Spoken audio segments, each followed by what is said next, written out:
welcome Mr. George Russell to the stage, ladies and gentlemen. G'day, how we doing? I see you've learnt the local lingo already. Absolutely. You're ahead of the curve. I've been training all morning to say that. George, it's fantastic to see you here. Just so you know, give you a bit of acclimatization, the Star Lounge here overlooks turns 9 and 10. That's what I thought. I didn't know that's the best corner of the track to be viewing from, so I hope you're enjoying it. I was going to say, actually, if you could arrange all of your overtaking to be on that corner, that would be perfect for us. Well, we want to qualify and pole and overtake no one and win the race, but not too sure we can do that this weekend.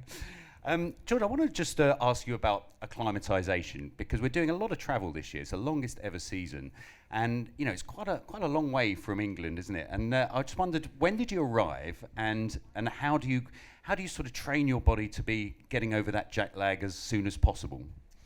Yeah, I think that's the most difficult part of this weekend for us. It's I flew on Sunday, arrived on Monday evening, but I started getting into the time zone from Thursday last week. So shifting my body clock an hour at a time, and I think I was in bed by 8 p.m. on Saturday night. So it's your life goes out the window when you're living in the UK, and I live with my girlfriend, and she has a normal sort of 8 till 6 job. But to be fair to her, she was moving her schedule with me as well, so she'd get home from work, and then we were straight into dinner, straight into bed to try and get used to that. So she wasn't too happy waking up at 4 a.m, but it's got to be done. Do you get any free time off in here? Any places that are on your list to go to whilst here in Melbourne?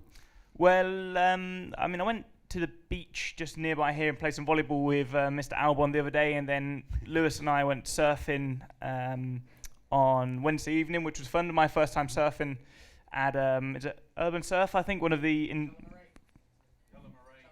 yeah, is that a place? Okay, so you know more than I do. I just turned up and went. So how are you at surfing? Did it go well? No, I thought I stick to driving, to be honest. It was it was my first ever time surfing, and I mean it was an amazing experience. I felt like I had to get it done while I'm down under, but it's I fell off a few times.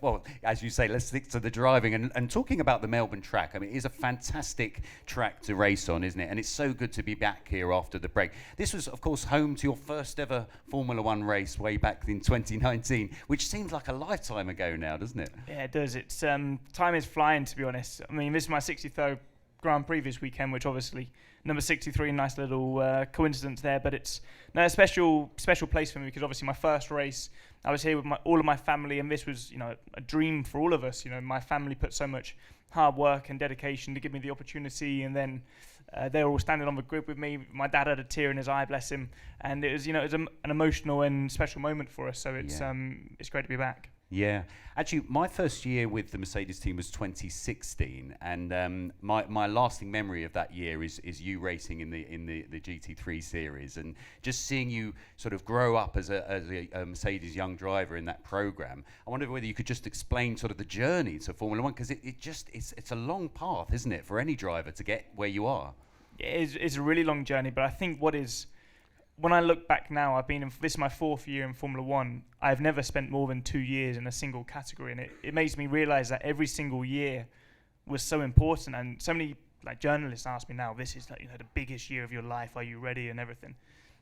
Every year is the biggest year of my life, because if I didn't win when I raced in Formula 4, I wouldn't have got the opportunity to race in Formula 3. If I didn't win Formula 3, I wouldn't have got the opportunity in F2 and so on. So every single year and every single race and every single moment is the biggest moment of my life, and that's how you have to treat it. And it's always easy to look back and say, this is the biggest year of my life because this is when I'm in a Mercedes and got the best opportunity. But every single year was sort of a do or die year, and this is just another one of them. Yeah, the pressure's there, isn't it? But we know that you raced when Lewis tested positive, sadly, for COVID back in Bahrain. Has that really helped you acclimatise into the team before that as well? Because it's quite a jump, isn't it, to come from the Williams up to the Mercedes? Yeah, I knew the whole team so well prior to that moment, and I think more than anything that probably gave me the confidence knowing that if I'm in a race-winning car or championship-winning car, I can do the job, because I obviously spent 3 years at Williams, was at the back of the grid, and even though I went to a race weekend and I thought I did a good job qualifying P15 or whatever and finishing P11, you just never know what Lewis might have been able to do, or Max or whatever. So Yeah. for me, that gave me peace of mind. I jumped into the car, I didn't even fit in, had a day preparation, and did an all right job. So yeah. Yeah, I'd say, but that's being very modest. Yeah, you did a fantastic job that weekend. And I wanted to ask you something actually about, you mentioned your number, G63, and I believe you've just taken ownership of a G63 as well. Let's just talk about your road car, because actually, if you have a look out the window, there is one out there in white, and it's the most requested keys of any car here, I think. Yeah, absolutely. But tell us about it. What colour is it? When did you get it? I mean, I did have a GTC before, which is a bit more of a sports car, 2-seater, and that was a lot of fun with. And I had people trying to race me on the roads, and they'd come alongside me and start taking photos and everything. And you always had an urge to want to put your foot down, whereas I'm a G63, a bit more of a cruiser, get my bike in the back and whatever I want. So I don't have an urge to put my foot down there. So stick it to the racetrack. But no, I love it. It's a really cool car, and yeah.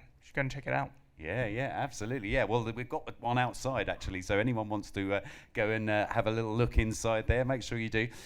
George, moving to our attention to this weekend, what do you think's realistic, realistic for you today? Where can we expect to see you on the grid, do you think? I mean, to be honest, as a team, we're a little bit confused at the moment. We know we've got an overarching issue with the car, and we're bouncing around a lot more than a lot of other teams, and that is really compromising our overall performance. But we seem to have lost a bit of pace since Bahrain in race 1. I think it was clear in Bahrain we were the third fastest team, probably half a second behind the top guys. Then in Saudi we were sort of just third fastest team and probably 7/10 to a second. And then this weekend we seem a little bit slower again. So we're doing everything we can to try things on the car, to try and find solutions for these issues, but we just don't have the pace at the moment, and that's a bit tricky. I think a great result would be qualifying P5, P6 as a team. Realistically, I think it'll be a little bit lower down. So, yeah, sorry to give bad news, but we'll be going out anyway, trying to do our best and just make the most of these races while we're on the back foot, and doing everything we can to come through stronger later in the season, because I truly believe we can. A lot of people ask me about the porpoising or bouncing of the car. Does it unsettle you as a driver in there when you're because when we see the camera shot above your head is bouncing up and around. Like, I wonder, does it hurt? Is it sort of unsettling for you when you're in that cockpit? Yeah, it's not pleasant, to be honest. But it's something you just got to get on with, to be honest. I recognise that's the fastest way to drive, and you've lifted the car. It feels nice and easy to drive with no bouncing, but you're slow. So it's we don't care about the ride or comfort. You just care about where you are on the lap times. And I mean, the car felt pretty good yesterday, but when you get out and you see your P11 on the timesheet, it doesn't give you quite a very good feeling. So it's you'd prefer a rubbish car to drive, but one that's on the top of the timesheets, than one that is amazing to drive and lower down on the timesheets. Ideally, you want the best of both worlds, but as I said, we're just not quite there at the moment.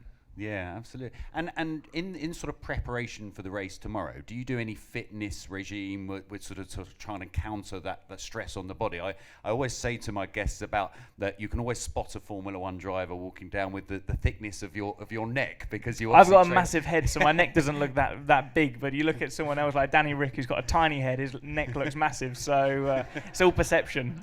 Fantastic. Well, George, it's been absolutely brilliant having you in the Mercedes-Benz Star Lounge. I know on behalf of all our guests here, we wish you the best of luck today and tomorrow. And your nickname, of course, is Mr. Saturday. So we're hoping that... no pressure. Are you sick of that nickname now? Do you wish I'm not. I've had worse nicknames, so we'll take it. Yeah, well, we'll all be watching. If you give us a little wave as you come past turns 9 and 10, that would be fantastic. We'll be cheering you on. But thank you, on behalf of us all here, thank you for your time, George. Thank you very much. Thank you, everybody. Have a good day. Cheers.